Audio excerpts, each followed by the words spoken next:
Hi hello welcome to our channel. ఇవాళ easy recipe అయితే చూపించబోతున్నాను. ఇవి మేము మురుకులు లేదా చెకిలాలు అంటాం. మీరేమంటారో కామెంట్ చేయండి. ముందుగా నా ఛానల్ ఎవరైనా చూస్తున్నట్లయితే మన ఛానల్ని సబ్స్క్రైబ్ చేసుకోండి.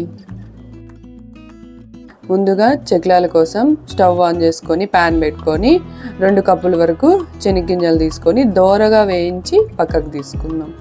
ఎక్కువగా వేయించొద్దండి, మళ్ళీ డీప్ ఫ్రై అయితే అవి మాడిపోయి చేదొస్తాయి, తినడానికి బాగోవు. ఇలా దోరగా వేయించుకొని పక్కకు తీసుకుందాం.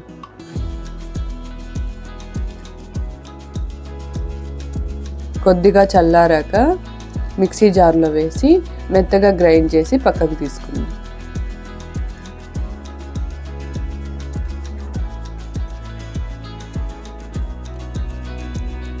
ఇప్పుడు వెడల్పుగా ఉన్న ఒక గిన్నె తీసుకొని 4 కప్పుల వరకు బియ్యపిండి తీసుకుందాం. బియ్యపిండి మీకు 3 లేదా 4 నెలల వరకు నిలువ ఉండేలాగా, ఎవరికైనా బియ్యపిండి తయారీ విధానం రాకపోతే నెక్స్ట్ వీడియోలో పెడతాను, చూసి ట్రై చేయండి. 4 కప్పులు బియ్యపిండికి 1 కప్పు శనగిత్తనాల పొడి తీసుకోండి.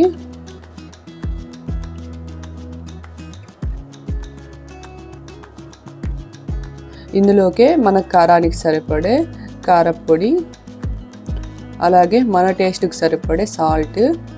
4 కప్పుల బియ్యపిండికి 1.5 టేబుల్ స్పూన్ సాల్ట్ అయితే సరిపోతుంది. అలాగే జీలకర్ర కానీ వామ్ కానీ ఇలా బాగా 1 టేబుల్ స్పూన్ తీసుకొని నలిపేసి కలిపేసుకోండి.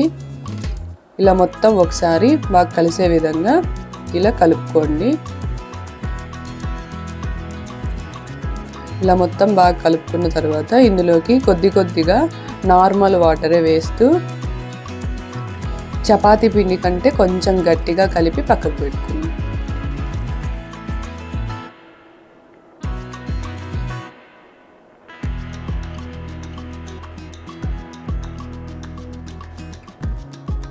ఇలా కలిపి పక్కకు పెట్టు. ఇప్పుడు డీప్ ఫ్రై కోసం స్టవ్ ఆన్ చేసుకొని ప్యాన్ పెట్టుకొని ఆయిల్ వేసుకుందాం. ఇలాంటి చెక్లాలు వస్తే మిషన్ అయితే తీసుకోండి. ఇప్పుడు గన్ టైప్ ఉండేవి కూడా వస్తున్నాయి. ఇది పాత మోడల్, నాకు ఇదే నచ్చుతుంది. లోపలంతా ఒకసారి బాగా నీట్గా మొత్తం ఆయిల్ అప్లై చేసి మొత్తం ఫిల్ చేసి క్లోజ్ చేసుకుందాం. చూస్తారా ఎంత బాగా వస్తుందో. ఇప్పుడు ఒక కవర్ కానీ ఇలాంటిది ఏదైనా తీసుకొని దానిపైన కొద్దిగా ఆయిల్ ఇలా రాసేసి ఇలా అంతా మనకి ఏ షేప్ కావాలంటే ఆ షేప్ వేసుకొని ఆయిల్ వేడయ్యాక ఇలా చిన్నగా ఒకదానికొకటి అతుక్కోకుండా ఇలా వేసుకొని ఇలా నురుగంతా వెళ్ళే వరకు డీప్ ఫ్రై చేసుకుందాం మీడియం ఫ్లేమ్లో పెట్టి. ఇప్పుడు చిన్నగా ఇలా తిప్పుతూ డీప్ ఫ్రై చేసుకుందాం. మనం ఇలాంటి డీప్ ఫ్రై స్నాక్స్ చేసేటప్పుడు ఏవైనా చేయొచ్చు. వీటి కోసము గ్రౌండ్నట్ ఆయిల్ అనేది యూజ్ చేయొద్దండి. ఈ యూజ్ చేయడం వల్ల 1 or 2 days తర్వాత లైట్గా స్మెల్ వచ్చినట్లు, పాడైపోయినట్లు, టేస్ట్ మారిపోయి స్మెల్ కూడా మారిపోతుంది, బాగోవు తినడానికి. ఇంకా ఏ ఆయిల్ అయినా యూజ్ చేయొచ్చు. చాలా టేస్టీగా మెత్తగా ఉంటాయి. మనం 10 to 15 days వరకు మూత ఉన్న ఒక బాక్స్లో పెట్టేసుకుంటే టేస్ట్ చాలా బాగుంటాయి. ఒకసారి ట్రై చేయండి. మీకు నా వీడియో నచ్చితే లైక్ చేయండి, షేర్ చేయండి. బాయ్.